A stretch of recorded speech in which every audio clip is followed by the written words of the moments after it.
She was stopped at the lobby entrance, insulted, and told, "This building isn't for people like you." 6 minutes later, the security guard's face turned pale, because the woman he just humiliated. She now owned the entire building, Dana. Wells walked toward the towering glass doors of SkyOne Tower with quiet confidence.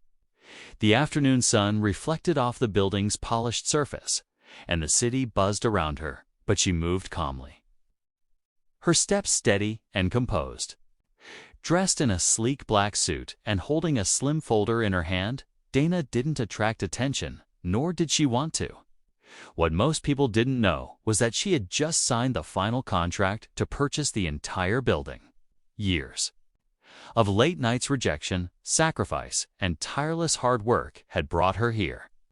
As the CEO of a growing real estate firm, Dana had turned her small startup into a company powerful enough to own prime properties in the city. Today wasn't about showing off. It was about finishing what she started. She entered the lobby of SkyOne Tower alone. Her hair was tied back neatly, and her heels echoed softly across the marble floor. People in designer suits passed by without a glance. She noticed, but it didn't bother her. She didn't come to be seen. She came to take ownership. Dana walked up to the security checkpoint near the elevators, planning to head upstairs for a scheduled meeting with the property manager. Everything was ready. Her team was upstairs. Lawyers had confirmed the transfer, and her signature was already on every key document. But before she could reach the elevator, a voice called out behind her, "Excuse me, miss, can I help you?" It was the building's security guard. Dana turned politely, expecting a routine question. But the look on his face said otherwise. His tone was stiff, his expression doubtful. He didn't know who she was. In that moment, he made a judgment not based on fact, but on assumption. And that assumption was about to cost him. Dana turned calmly to face the security guard, still holding the folder close to her side. "I have a meeting with the property manager on the top floor," she said with a gentle, respectful tone. But the guard didn't even glance at her folder. He folded his arms, eyes narrowing. "Ma'am, this building has strict rules. No salespeople, no walk-ins. Deliveries go through the back." Dana raised her eyebrows slightly, caught off guard, not by the words, but by the assumption behind them. "I'm not delivering anything," she replied, still calm. "I'm here for business," the guard smirked. "Look, I don't want trouble, but this lobby is for residents, owners, and real clients only. Whatever you're selling, they're not interested." Dana stayed quiet for a moment. She looked around. A couple nearby glanced over, curious. One woman chuckled and whispered something to a man beside her. Another person looked Dana up and down, then back at the security desk. She knew exactly what was happening. They didn't see a CEO. They didn't see an owner. They only saw what they assumed she couldn't be. She smiled softly, not out of amusement, but out of understanding. "I'm not here to sell anything," she said, "but thank you." Then she walked to a nearby chair and sat down. She checked her watch. 2:54 p.m. The meeting was set for 3 o'clock. She said nothing else. But inside, she felt the familiar sting one she'd faced many times before. Not being questioned for what she did, but for what she looked like. As she waited, the security guard kept glancing at her suspiciously, unaware that the woman he had just dismissed would soon be signing his paycheck. Because, in 6 minutes, everything in that building would change at exactly 3 p.m.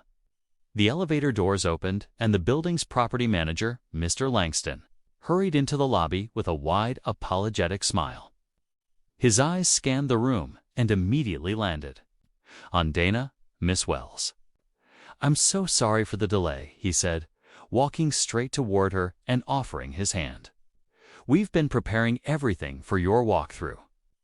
The closing went through perfectly. Congratulations again. The entire lobby fell silent.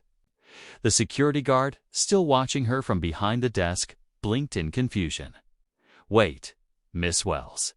he asked. The manager turned, confused. "Yes," he said. "Dana Wells, the new owner of SkyOne Tower." The words echoed across the glossy lobby like a bell. The smirking woman from earlier shifted awkwardly. Someone at the front desk gasped. The guard's face turned pale as realization hit him. He looked at Dana narrowly, looked at her for the first time. Not as someone out of place, not as a guest, but as the one person in the room who now outranked everyone. Dana stood slowly and gave a polite nod. "Shall we go up?" she said to the manager. "Of course," he replied, pressing the private elevator button. As they stepped inside, she didn't bother looking back at the people who had doubted her. She didn't need to. The look on their faces said enough. The guard remained frozen, stunned by what had just unfolded. He had assumed she didn't belong. But now, she was heading to the top floor to inspect the building she legally owned. In just 6 minutes, the story in that lobby had completely flipped. Dana didn't raise her voice, didn't call anyone out. Oh, she let the truth do all the talking. And in that truth was a silent but undeniable power that couldn't be ignored. Dana returned to the lobby half an hour later, having completed the final inspection of the top-floor executive offices. Everything had gone perfectly. The deal was officially closed, the contracts signed, and the keys handed over. As she stepped out of the private elevator with the property manager and her 2 attorneys beside her, the security guard stood up. Quickly, his face red with embarrassment. He walked toward her slowly, clearly struggling to find the right words. "Miss Wells," he said, voice quiet but shaking, "I want to sincerely apologize for earlier. I didn't know who you were." I thought. Dana held up her hand gently, stopping him. She wasn't angry, but she wasn't about to let the moment pass either. "You thought I didn't belong here," she said, not harshly, just truthfully. "And that's the problem. You didn't ask for my name. You didn't check my appointment. You assumed I was less than what I am."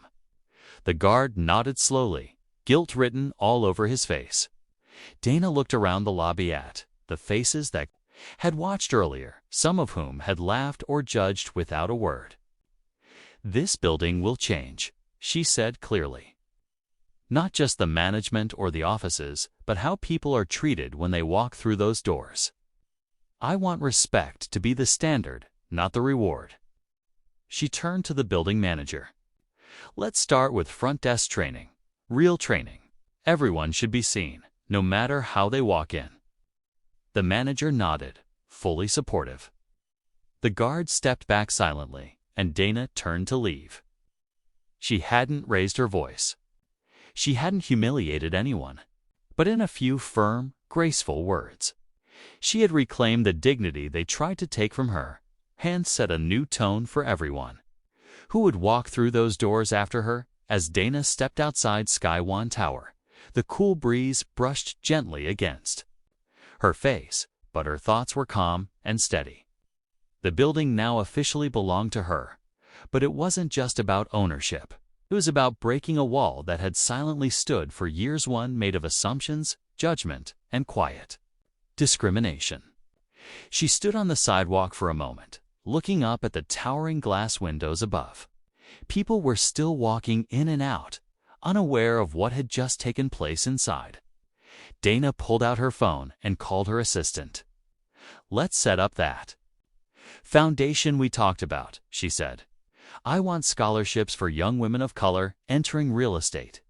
I want internships here, in this building.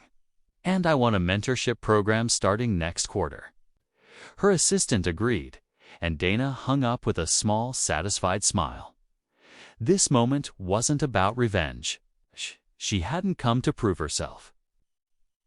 She had already done that through years of quiet persistence and hard work. What she had done today was plant something deeper seed of change. As she walked toward her car, a young black girl passing by with her mother looked up at the building, then at Dana. Their eyes met, and the girl smiled. Dana smiled back. No words were exchanged, but in that silent moment, something unspoken passed between them.